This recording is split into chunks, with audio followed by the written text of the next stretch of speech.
नमस्कार। मैं आचार्य doctor Dilip Kumar PhD gold medalist Navyug Jyotish Shikshan संस्थान की पाठशाला में आपका स्वागत करता हूं। आज मैं आपको एक अद्भुत संयोग के बारे में बताऊंगा।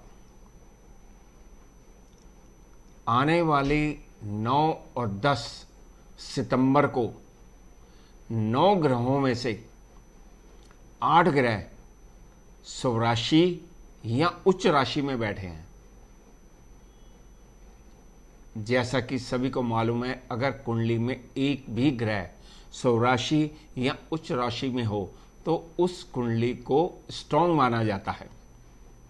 यदि 2 या 2 से अधिक ग्रह शुभ राशि या उच्च राशि में हो तो कुंडली बहुत अधिक बली मानी जाती है। जातक का जीवन राजा के समान होता है।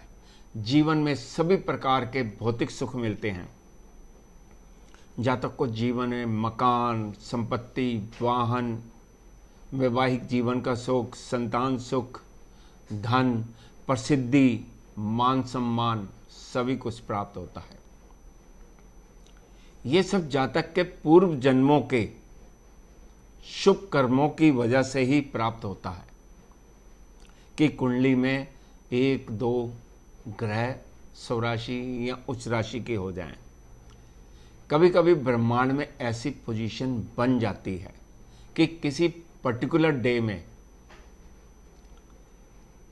यदि बालक का जन्म होता है तो उस कुंडली में कोई न कोई ग्रह शुभ राशि या उच्च राशि में होता है, जिसके कारण कई शुभ योग भी बन जाते हैं। ऐसा ही एक समय 9 और 10 सितंबर 2020 को आ रहा है, जिसमें जन्म लेने वाले जातक का जीवन राजा के समान हो जाएगा। जातक को राजा तुल्य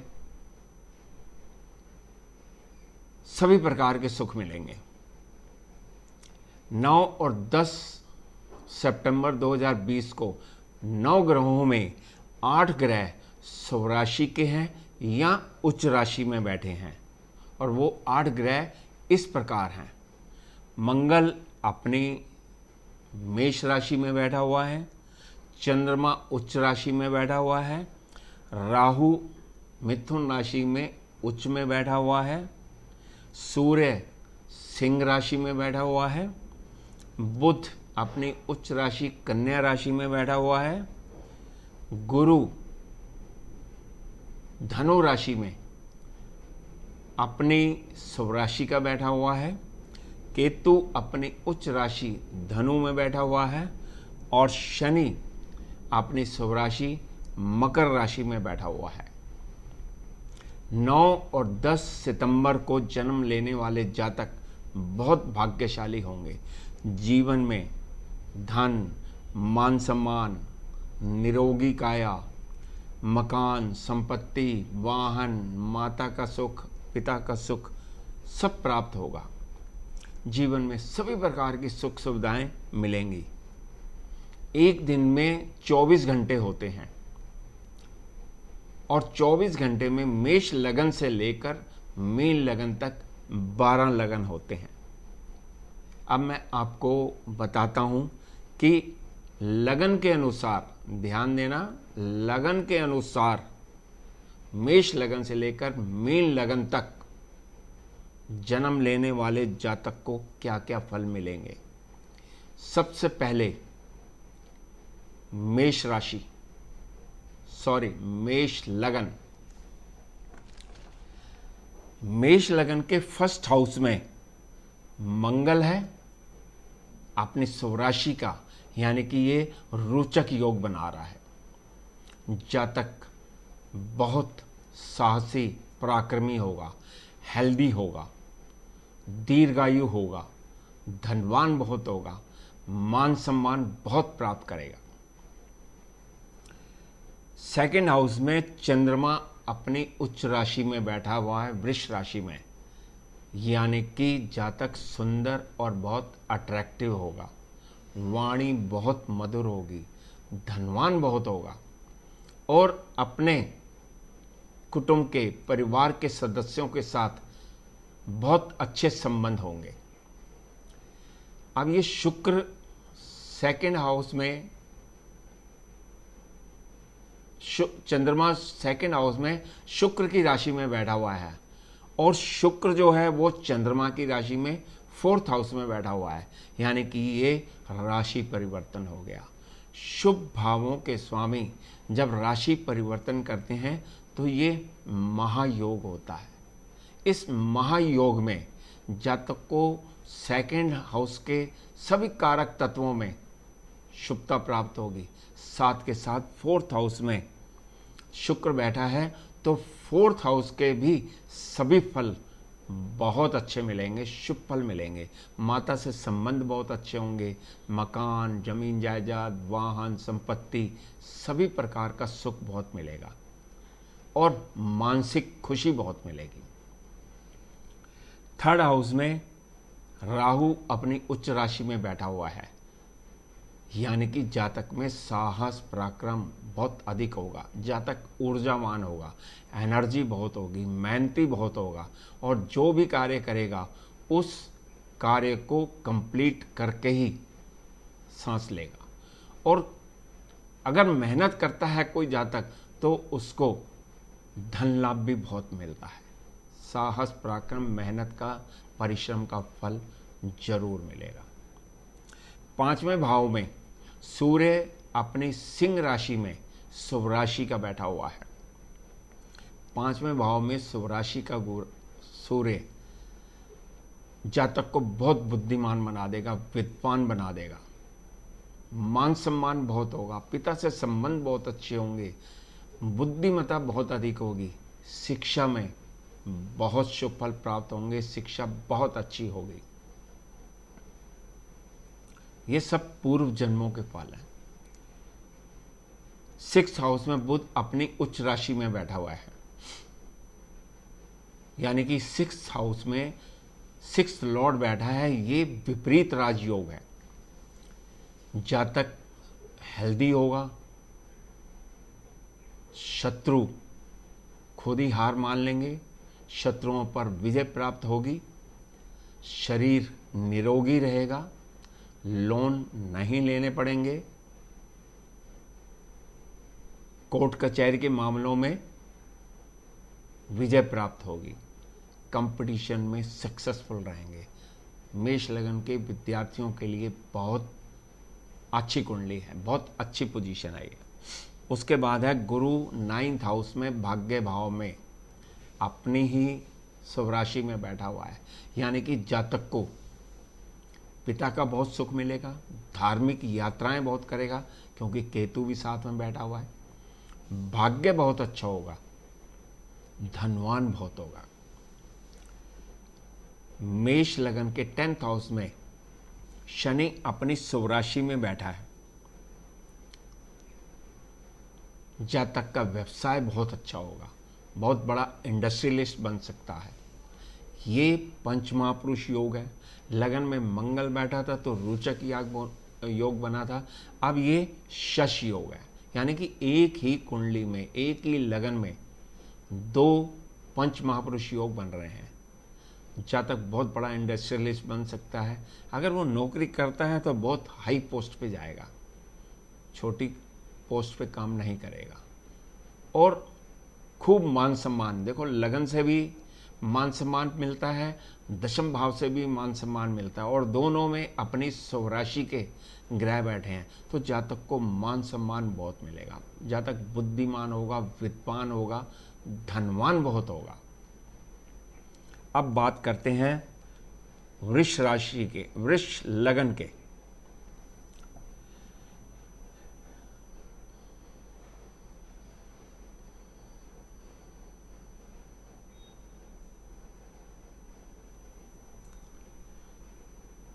वृष लगन में उच्च का चंद्रमा लगन में ही बैठा हुआ है। जातक बहुत सुंदर, अट्रैक्टिव होगा, पर्सनैलिटी बहुत अच्छी होगी, माता से बड़े अच्छे संबंध होंगे, वाणी बहुत अच्छी होगी, धनवान बहुत होगा, प्रेमी स्वभाव का होगा, रोमांटिक बहुत होगा। वृष लगन के 4th हाउस में सूर्य अपनी स्वराशि में बैठा है। माता से बहुत अच्छे संबंध है। मकान, जमीन जायदाद, संपत्ति, वाहन का सुख बहुत मिलेगा। मानसिक खुशी बहुत मिलेगी। वृष लगन के 5वें भाव में बुध अपनी उच्च राशि में बैठा हुआ है। जातक बहुत बुद्धिमान होगा, शिक्षा बहुत अच्छी होगी और अपनी शिक्षा और बुद्धिमत्ता से धन लाभ कमाएगा। व्यापारी बहुत अच्छा होगा। एजुकेशन बहुत ही अच्छी होने के कारण जीवन में धन लाभ भी बहुत होगा, क्योंकि वो 11वें भाव को दृष्टि भी दे रहा है। इसके बाद है गुरु 8th हाउस में अपने ही स्वराशि में बैठा है केतु के साथ। गुरु 8th लॉर्ड होकर 8th हाउस में बैठा है, यानी कि जातक दीर्घायु है, आयु बहुत लंबी है उसकी, और वसीयत में धन संपत्ति मिलेगी। इसके बाद है वृष लगन में योग कारक शनि भाग्य भाव में अपने ही भाव में बैठा हुआ है, यानी कि भाग्य बहुत अच्छा है। पिता से संबंध बहुत अच्छे हैं। यात्राएं बहुत करेगा, देश विदेश की यात्राएं करेगा। भाग्य अधिक होने के कारण 8th हाउस में गुरु स्वराशि का बैठा था, वो विपरीत राजयोग भी है, यानी कि जीवन में भाग्य में धन संपत्ति वसीयत में भी प्राप्त होगी। इसके बाद है 12th हाउस में मंगल अपनी ही स्वराशि का बैठा हुआ है, यानी कि जातक का 12th हाउस भी बहुत अच्छा है। विदेशी यात्राएं बहुत करेगा। विदेशों से, विदेशियों से, मल्टीनेशनल कंपनियों से अगर उसके संबंध होंगे तो धन लाभ भी बहुत होगा। भाग्य बहुत अच्छा होगा। विदेशों की यात्राएं करेगा। धन लाभ अधिक होने के कारण दयालु हो। 12th लॉर्ड अगर 12th हाउस में बैठा हो तो ये भी विपरीत राजयोग है। जातक दयालु होता है, यानी कि वो दान पुण्य भी धर्म के कार्यों में अधिक करेगा।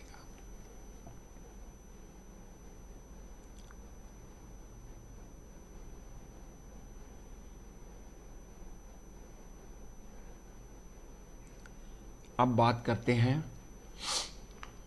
मिथुन लगन की। मिथुन लगन के 1st हाउस में राहु बैठा है, उच्च का है, लेकिन फिर भी इसे शुभ नहीं माना जाएगा। शुभ नहीं माना जाएगा क्योंकि ये हमारी लगन में बैठ के सोच खराब करता है, नेगेटिव सोच आ जाती है। इसके बाद है 3rd हाउस में सूर्य अपनी ही स्वराशि में बैठा है, यानी कि जातक बहुत साहसी, पराक्रमी है, मेहनती है। भाई बहनों से बहुत अच्छे संबंध रहेंगे, पड़ोसियों से बहुत अच्छे संबंध रहेंगे। यात्राएं बहुत करेगा और अपनी मेहनत, अपने परिश्रम के बल पर धन लाभ कमाएगा। इसके बाद है 4th हाउस में बुध अपनी उच्च राशि में बैठा हुआ है। यह भद्र योग नाम का पंच महापुरुष योग है। जातक बहुत जेंटलमैन, बहुत बुद्धिमान होगा, बहुत अच्छा व्यापारी होगा, कैलकुलेशन में बहुत माहिर होगा और पंच महापुरुष योग के सभी फल उसे प्राप्त होंगे। जातक अपने बुद्धिमत्ता से व्यापार में, नौकरी में उन्नति करेगा, बहुत प्रोग्रेस करेगा। इसके बाद 7th हाउस में गुरु केतु के साथ बैठा है। केतु यहाँ पे अपनी स्वराशि का बैठा हुआ है, यानी कि ये भी एक पंच महापुरुष योग है, हंस योग। जातक बहुत ज्ञानी होगा, विद्वान होगा, बहुत इंटेलिजेंट होगा और 7वें भाव में, 7वें भाव का स्वामी अगर बैठा हो तो वैवाहिक जीवन भी बहुत अच्छा होगा। मैरिड लाइफ बहुत अच्छी होगी। पति पत्नी के संबंध बहुत अच्छे होंगे। पार्टनरशिप बहुत अच्छी रहेगी। विदेश की व्यापार के लिए यात्राएं भी बहुत करेगा। सातवें भाव का स्वामी सातवें भाव में पंच महापुरुष योग बना रहा है, ये बहुत शुभ फलदायक है। इसके बाद 8th हाउस में शनि अपनी ही स्वराशि में बैठा हुआ है। आयु बहुत लंबी है, जहाँ तक दीर्घ आयु है, वसीयत में धन संपत्ति जरूर प्राप्त होगी। 11th हाउस में मंगल अपनी ही स्वराशि का बैठा हुआ है। लाभ भाव का स्वामी यदि लाभ भाव में बैठा हो तो जातक को बहुत लाभ होता है, बहुत धन लाभ होता है। जिस भी कार्य को हाथ लगाएगा उसी में उसको धन प्राप्ति होगी। जातक दीर्घायु भी होगा, धनवान बहुत होगा। और मंगल यानी कि मकान से संबंधित जो भी कार्य करेगा, चाहे सेल परचेज का हो या रेंटल इनकम का हो, मकान से संबंधित जिस भी कार्य में वो हाथ लगाएगा उसमें उसको बहुत लाभ होगा। 12th हाउस में चंद्रमा अपनी उच्च राशि में बैठा हुआ है। चंद्रमा फास्ट मूविंग प्लैनेट है, सबसे तेज गति से चलने वाला ग्रह है, यानी कि वो अपनी दशा अंतरदशा में जातक को बहुत विदेश यात्राएं कराएगा। जातक दयालु बहुत होगा, दान पुण्य में बहुत विश्वास रखेगा। अब बात करते हैं कर्क लगन की। कर्क लगन में ही शुक्र बैठा हुआ है। ये बहुत शुभ फलदायक होता है। जातक सुंदर अट्रैक्टिव होता है, अट्रैक्शन बहुत होता है उसके अंदर, वाणी भी बहुत मधुर होगी। 3rd हाउस में कर्क लगन में 11th लॉर्ड शुक्र और लगन लॉर्ड चंद्रमा का आपस में राशि परिवर्तन भी है। ये महायोग है, बहुत अच्छा योग माना जाता है इसे। जातक धनवान बहुत होता है, प्रत्येक कार्य में लाभ भी होगा। 3rd हाउस में बुध अपनी उच्च राशि में बैठा हुआ है, यानी कि जातक में साहस पराक्रम अधिक है, मेहनती बहुत है। पड़ोसियों से, भाई बहनों से संबंध बहुत अच्छे हैं और अपनी मेहनत से धन लाभ कमाएगा। इसके बाद है गुरु 6th हाउस में उच्च के केतु के साथ गुरु अपनी स्वराशि में बैठा हुआ है, यानी कि छठे भाव में छठे भाव का स्वामी बैठा है, तो ये विपरीत राजयोग हो गया। जातक बहुत बुद्धिमान होगा, मकान, जमीन, जायदाद, वाहन सब मिलेंगे इसे। कोर्ट कचहरी में विजय प्राप्त होगी, कंपटीशन में बहुत सक्सेसफुल रहेगा और सबसे बड़ी बात है शत्रुओं पर विजय प्राप्त होगी, शत्रु खुद ही हार मान लेंगे। इसके बाद है 7वें भाव में शनि अपनी स्वराशि मकर राशि में बैठा हुआ है। 7वें भाव का स्वामी अगर 7वें भाव में ही बैठा हो तो मैरिड लाइफ बहुत अच्छी होती है, वैवाहिक जीवन बहुत अच्छा होता है, पति पत्नी के संबंध बहुत अच्छे होते हैं, आपस में प्यार बहुत होता है, पार्टनरशिप बहुत अच्छी होती है। अब ये 7th हाउस में शनि अपनी स्वराशि का बैठा है, तो ये शश योग भी है।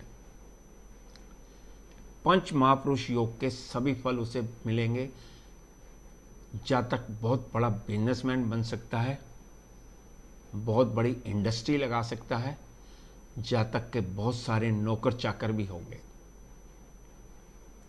इसके बाद है 10th हाउस में मंगल अपनी ही स्वराशि में बैठा हुआ है, जिसके कारण ये पंच महापुरुष योग रोचक योग भी बन रहा है। यानी कि कर्क लगन में जन्म लेने वाले बच्चों का 9 और 10 तारीख को अगर जन्म होता है तो उनकी कुंडली में कर्क लगन में 2 पंच महापुरुष योग हैं और 10th लॉर्ड का 10th हाउस में बैठना बहुत शुभ फलदायक है। प्रोफेशन बहुत अच्छा होगा, ये सेना में, पुलिस में भी जा सकता है, फोर्सेस में जा सकता है और अगर ये नौकरी करता है तो बहुत हाई पोस्ट पे जाएगा, आईपीएस बन सकता है, आईएएस बन सकता है, मकान से, ज़मीन जायदाद से संबंधित जितने भी कार्य करेगा उसमें सब में सफलता प्राप्त होगी।